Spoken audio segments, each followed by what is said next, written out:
Salutations utilisateurs et utilisatrices d'iPhone. Aujourd'hui, on regarde 10 nouveautés d'iOS 13 et on débute avec ma nouveauté préférée. J'ai nommé le mode foncé.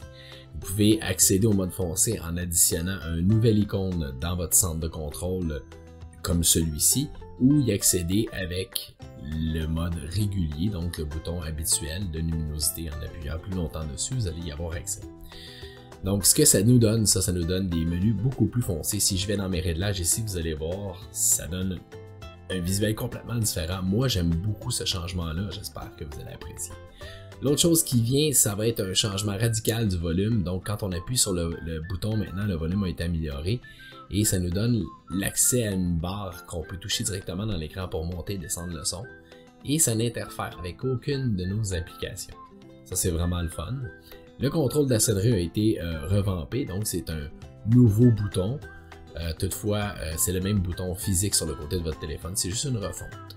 La prochaine chose qu'on va regarder, c'est l'écriture cursive qui me permet de faire de l'écriture directement avec le doigté. Ça me rappelle un peu le clavier qu'on appelait Swift à l'époque. Personnellement, je le trouve extrêmement rapide au niveau de réponse, très utile. Essayez ça. Et la sélection multiple désormais nous permet de sélectionner, comme ça le dit, plusieurs dossiers ou plusieurs items dans une liste, dans les photos, des choses comme ça à partir de 2 doigts. Donc ça peut être intéressant. Donc vous mettez vos 2 doigts sur votre écran, vous sélectionnez et ça vous donne cette sélection-là. L'autre chose qui a été ajoutée, c'est des raccourcis au niveau des widgets. Donc vous amenez vos widgets, vous appuyez sur raccourci et ça vous amène à cette fenêtre-ci. Et là, vous allez avoir une panoplie de choix, les réveils du matin, les raccourcis rapides, les vedettes, rester en bonne santé. Vous pouvez même faire l'automatisation. Si vous faites un nouveau raccourci, c'est ce qui est le plus intéressant. Donc ici, moi, ce que je vais faire, c'est que je vais sélectionner les applications. Donc je vais cliquer sur Apps et je vais aller choisir une application avec laquelle j'aimerais ça avoir un raccourci. Je vais vous montrer comment ça fonctionne, ça vaut la peine. Je vais aller choisir, disons, mon horloge. Et dans l'horloge, je vais chercher le minuteur. Je vais démarrer une minuterie.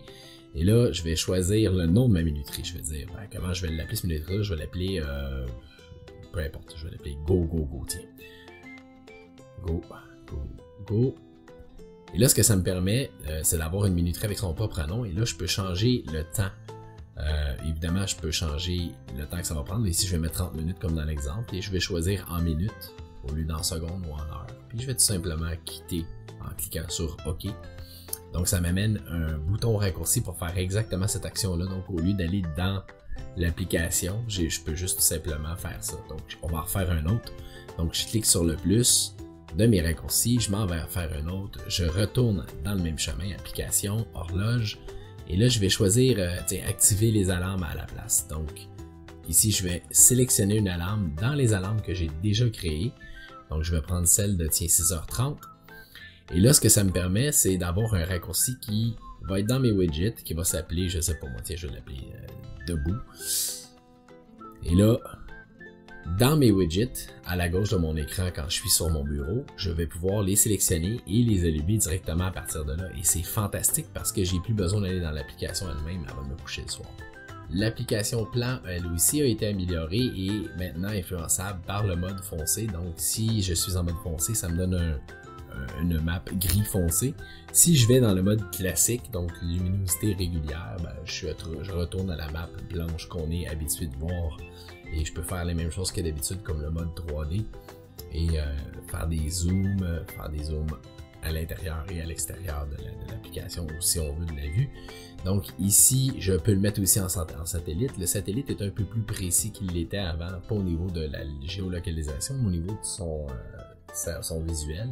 Tout semble plus net. Je pense que c'est un avantage. Chose qui a été additionnée par contre, c'est Look Around, qui se trouve être une excellente fonction qui nous permettrait de faire un peu comme Google, c'est-à-dire aller directement dans les rues. Malheureusement, présentement, comme vous avez pu lire, il n'est pas disponible au Québec. On espère que ça va venir. Restez à l'affût, on va vous informer de tout ça. Une autre application qui a été retouchée, c'est l'application Photo. Ils ont fait la refonte complète de photos. Vous pouvez aller dans les années, les mois, les jours, comme d'habitude, et toutes les photos, mais regardez ça, c'est fait sous forme de tuiles. C'est très joli. Moi, j'aime beaucoup ce qu'ils ont refait avec Photo. rien n'empêche que je peux faire tout ce que je faisais avant dedans. Toutefois, pour la retouche photo, il y a des nouveautés qu'on va voir dans une autre capsule. Je peux prendre une photo, faire exactement comme avant, donc la tourner sur le côté, aller dans le mode portrait, faire des retouches si je veux aller dedans.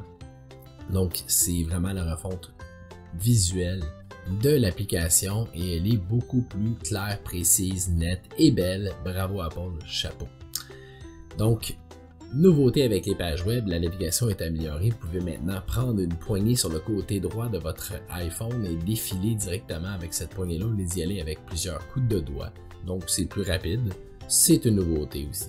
Une autre nouveauté, tout le monde sait qu'on peut écouter un film directement d'une page web sur un iPhone en mode écoute et en HD. Maintenant, vous pouvez télécharger directement ce film-là en cliquant sur télécharger le fichier après avoir tenu le bouton un peu plus longtemps. Vous avez même un sélecteur pour gestion des téléchargements qui va être intéressant dans le côté droit et je peux aller effacer et tout ça, les choses qui m'intéressent ou ne m'intéressent moins et l'écouter après ça live hors ligne si j'en ai envie. Alors, la capsule se termine sur cette dernière fonction. J'espère que vous avez aimé ce qu'on a regardé. N'oubliez pas, il est important de vous inscrire à notre chaîne et de prendre le temps de cliquer sur la petite cloche. Faites un like, ça peut être intéressant. On espère avoir de vos commentaires et pouvoir discuter avec vous bientôt. Et on se revoit à la prochaine capsule.